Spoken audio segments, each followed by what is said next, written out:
Terkait dengan pembelajaran akademik yang terjadi, kendala-kendalanya, maka saya melakukan identifikasi isu melalui environmental scanning. Dan didapati 3 isu. Yang pertama adalah tidak adanya pembimbing akademik yang mampu mengarahkan taruna untuk dapat menyelesaikan studi dengan baik. Lalu setelah mendapati isu-isu tersebut, maka perlu dipilih salah satu isu yang prioritas atau yang perlu dilakukan segera pencarian solusinya, dan saya menggunakan teknik APKL dalam menapis isu, di mana yang menjadi prioritas utamanya adalah tidak adanya pembimbing akademik yang mampu mengarahkan taruna untuk dapat menyelesaikan studi dengan baik. Prioritas pertama ini mendapat nilai kriteria aktual 5 tertinggi.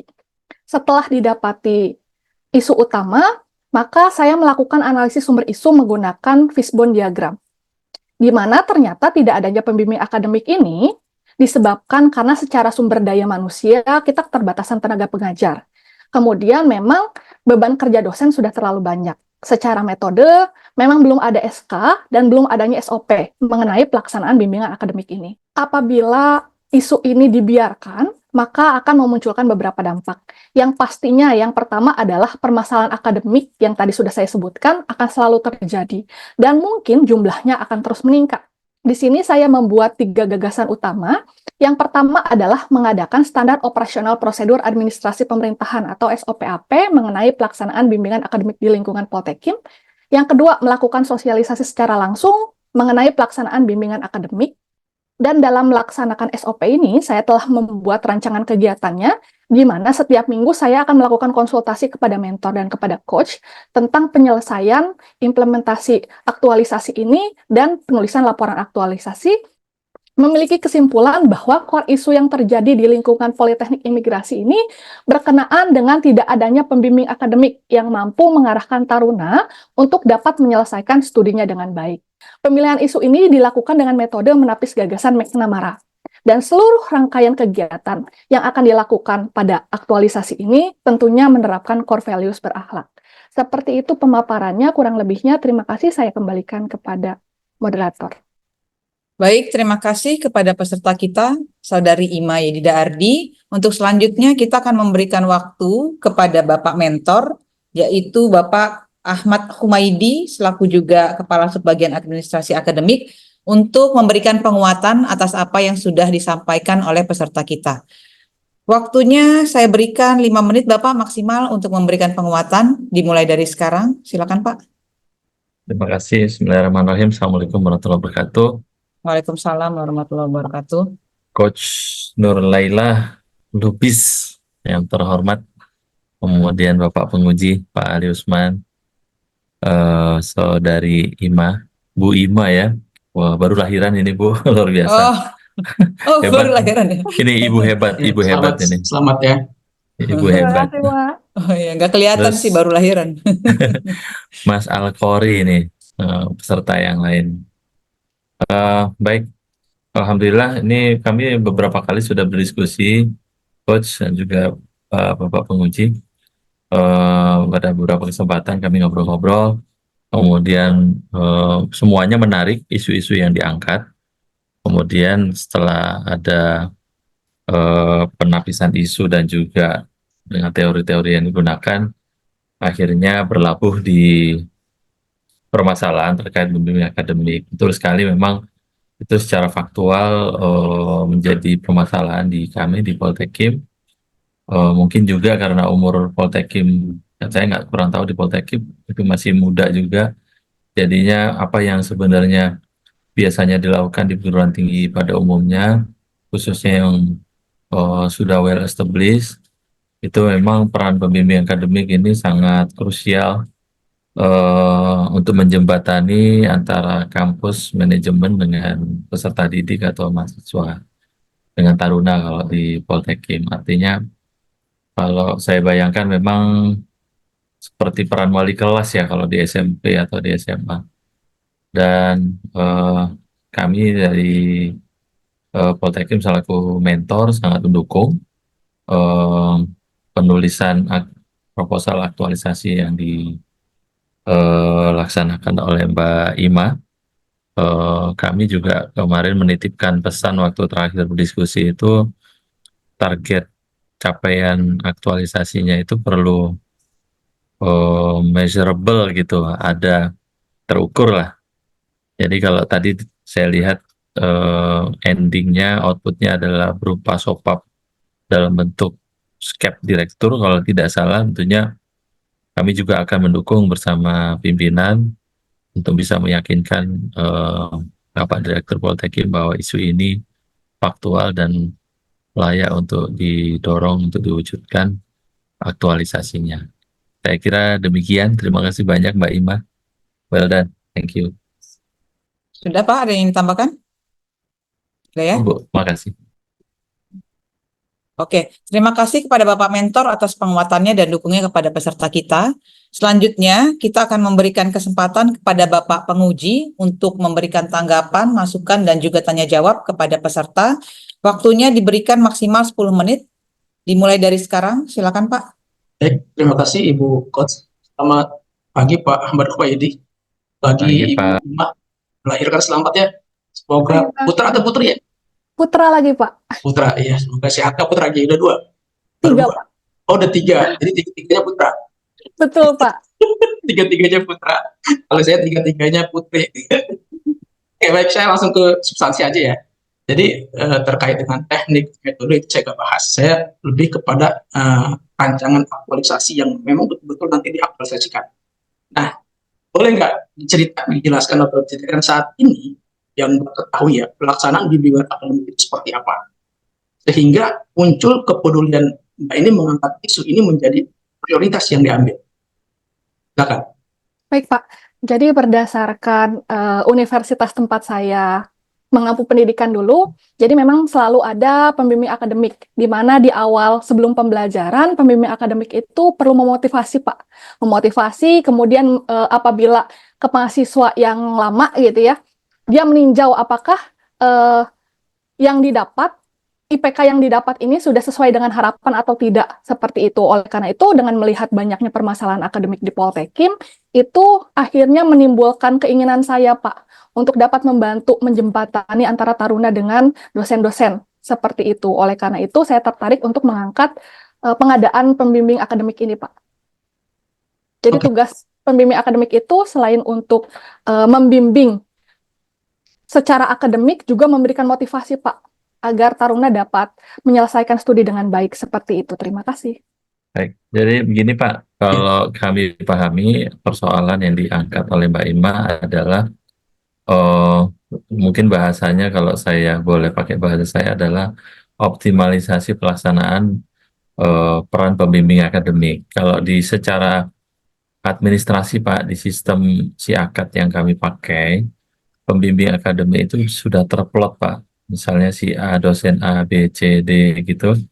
Pembimbing akademik, taruna, ini. Sedangkan kalau kita lihat secara idealnya, peran pembimbing akademik itu kan sebenarnya seperti yang disampaikan oleh Mbak Ima, menjembatani antara manajemen dengan peserta didik gitu kan Pak. Memang kami ada secara struktur, memang ada Pak tugas-tugas pengadministrasian akademik, tapi ini kami tidak touch langsung ke taruna tertentu. Misalnya kita punya kelompok taruna yang kita bimbing untuk kita awasin misalnya gitu Pak ya, performa akademiknya misalnya, kita nggak punya tugas seperti itu. Ini adalah peran dari pembimbing akademik tadi, namun dalam faktanya belum optimal. Jadi ini mungkin yang kacamata yang diambil ya Pak ya, kira-kira demikian. Ya, tapi kalau saya melihat judulnya ini kan lebih ke arah aktualisasi pengadaan SOP-nya. Ini pengadaan atau penyusunan nih, Bu Coach ya, yang tepat ya. Ini SOP-nya berarti yang akan diaktualisasikan kan? Judulnya boleh tampil. Ya, ini kan judulnya bukan aktualisasi ya, tapi pengadaan. Bu Coach, ini pengadaan apa penyusunan kalau SOP? Penyusunan, seharusnya penyusunan. Ya, berarti itu Ya, awal penyusunan. kita kan ya pengadaan menjadi penyusunan. Ya. Kemudian kenapa dalam judul ini memasukkan kata pemerintahan, administrasi pemerintah?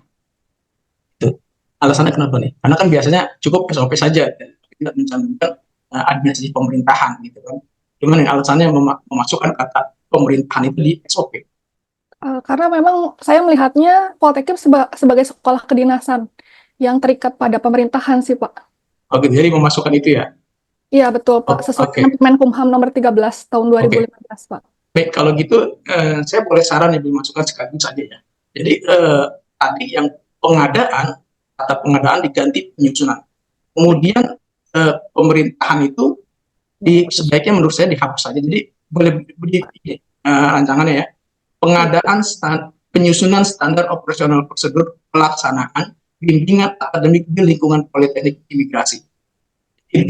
Disederhanakan seperti itu. Mudah-mudahan bisa tercatat ya. Jadi pengadaan standar operasional prosedur pelaksanaan bimbingan akademik di lingkungan politeknik imigrasi ini Penyusunan, Pak. ya, Iqbal.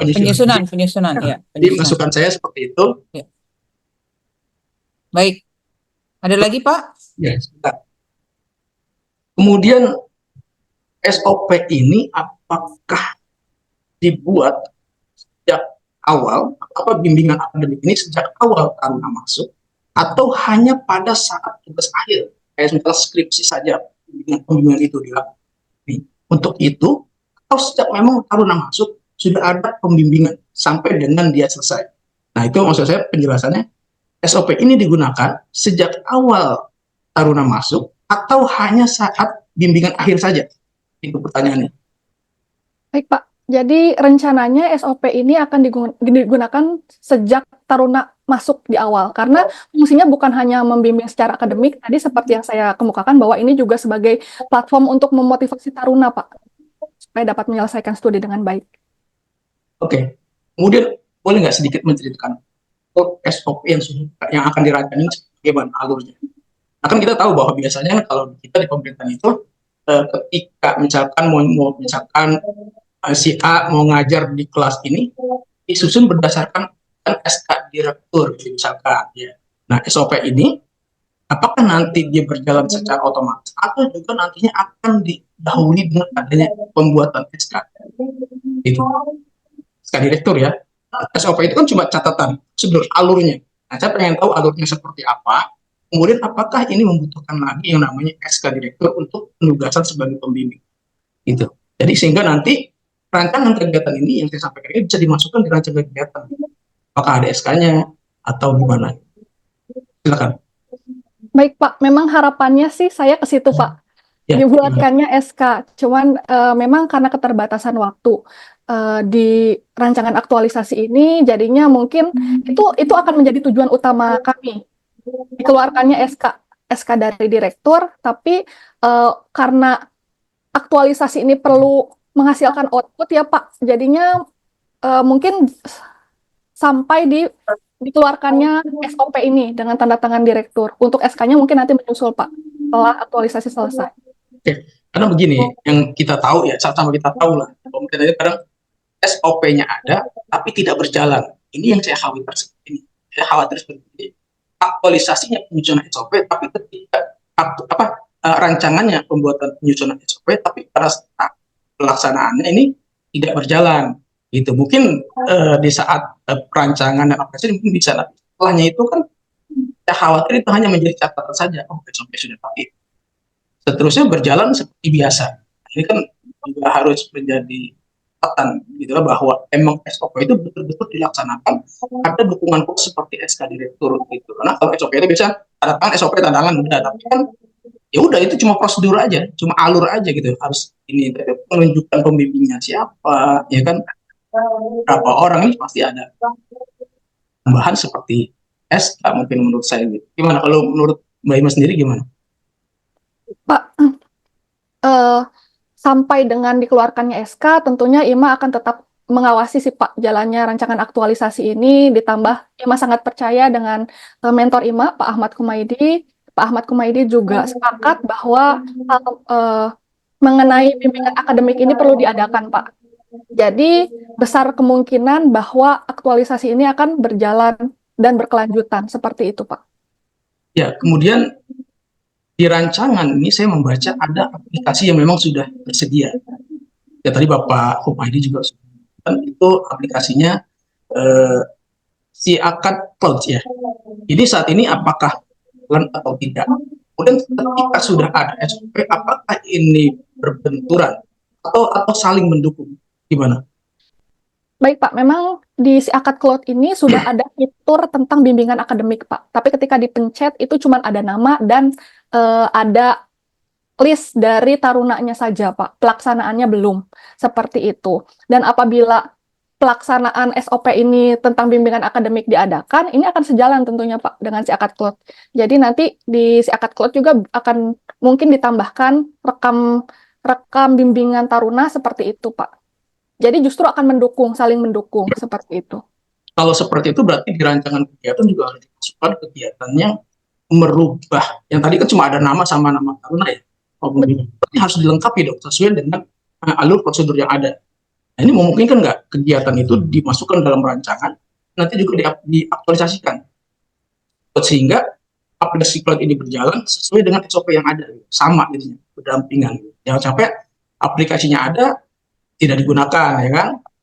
SOP-nya ada, juga nanti tidak digunakan, gitu. Akhirnya, ya tidak bermanfaat juga untuk organisasi, karena sasarannya kan membangun organisasi ini juga ada manfaat untuk organisasi, itu rancangan ini. Baik Pak, kalau ditanya untuk saat ini mungkin masih belum bisa dimanfaatkan ya Pak, karena aplikasi si akad Claude-nya ini juga pertama masih baru, kemudian masih banyak crash di dalamnya Pak. Mungkin ini akan menjadi agenda kami juga untuk mensinkronkan dengan si akad Claude ini, tapi mungkin kalau ditanya apakah memungkinkan dimasukkan dalam aktualisasi, sepertinya tidak Pak, karena butuh kolaborasi dengan banyak pihak juga, seperti itu. Nah, jadi cukup mungkin dari semua saran saya tadi judul aja ya. Judul aja dirubah menjadi penyusunan standar operasional prosedur pelaksanaan bimbingan akademik di lingkungan politeknik imigrasi. Jadi kata-kata pemerintahannya bisa dihilangkan saja. Itu biar lebih sederhana aja sebetulnya. Baik, terima kasih Ibu Kos. Ya, Ahmad. baik. Ya, terima kasih. Ya, baik. Terima kasih Bapak Penguji atas masukan-masukannya. Mungkin akan menjadi catatan ya untuk Mbak Ima ya.